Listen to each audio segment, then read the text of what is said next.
Ara anem a realitzar un brou de peix on us presentarem els diferents ingredients. En aquest cas tenim caps de rap, de lluç, peix de roca, tipus d'escamarlans o gambes i diferents tipus de verdura, on tenim la ceba, el porro, la pastanaga, el tomàquet, alls, tiges de julivert i api. I per últim tenim el brandi per flambejar tota l'elaboració.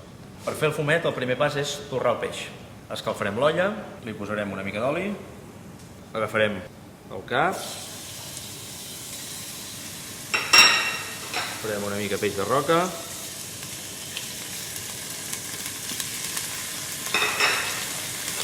una mica de closca, que ens quedi ben torrat. Una vegada el tenim tot ben torradet, el retirarem.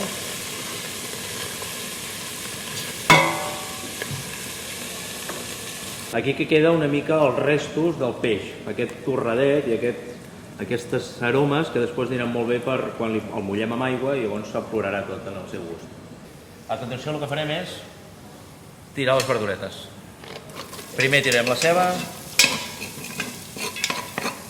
tirem el porro, tirem el tomàquet, la pastanaga. Ara el que estem fent és punxant i enrossint una miqueta més aquestes verduretes. Pensem que el que és la verdureta no ens ha de quedar excessivament tova, vull dir, perquè això després ho mullarem amb aigua i caurà 45 minuts. El sí que és important és que tingui un enrossit lo suficientment maco perquè després tots aquests aromes es transmeten en el brou. Una vegada tenim això punxadet, hi tirem el peix una altra vegada. Li donem 4 voltetes i tot seguit ho flambejarem.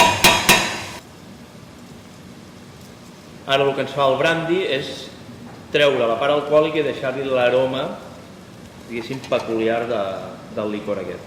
Podem flambejar amb brandi, amb ron o també es fa amb vi blanc. Però en el cas del vi blanc, com que no és tan alcohòlic, no faríem l'acció de flambejar. Una vegada tenim flambejat els ingredients del brou, agafarem aigua, a poder ser mineral, que no sigui de l'aixeta, i cobrirem tots els ingredients. Posarem a foc suau i deixarem coure uns 45 minuts. Nosaltres hem fet un brou amb una olla normal i corrent, però que sapigueu que també la podem fer amb una olla express. Diferències, avantatges, desavantatges. L'olla express el que fa és que és un envàs tancat i t'acurta la cocció. És a dir, si nosaltres l'hem d'estar bullint amb una olla normal i oberta 40-45 minuts, doncs amb una olla express, possiblement en 20-25 minuts el tenim fet. Dependrà diguéssim, hi ha una mica els gustos personals, si vols que et quedi més concentrat, perquè amb una olla express al ser tancada els aromes queden molt més condensats. És important que l'aigua, quan fem un brou, no bulli. Per què? Perquè sempre ens garantirem que aquest brou sigui el més net possible, no ens surti tèrbo. I, evidentment, els aromes surtin més nets, no surtin tots barrejats. Una vegada comença a bullir, el brou l'hem d'escumar. Aquestes escumes són les impureses dels propis ingredients, del peix, de la verdura, i l'hem d'anar netejant. Si no ens sortiria un brou tèrbol, brut, i possiblement se'ns acabaria fent malbé. Una vegada tenim el brou que ha bullit aquests 45-50 minuts, procedim a colar-lo. Ara aquest brou el podem utilitzar per fer diferents elaboracions, des d'un arròs de peix, des d'una sarsuela. Si vol entrar una mica més de suc i més sabor, podem aixafar, esclafar una mica més el que és els ingredients sòlids que hi hem posat.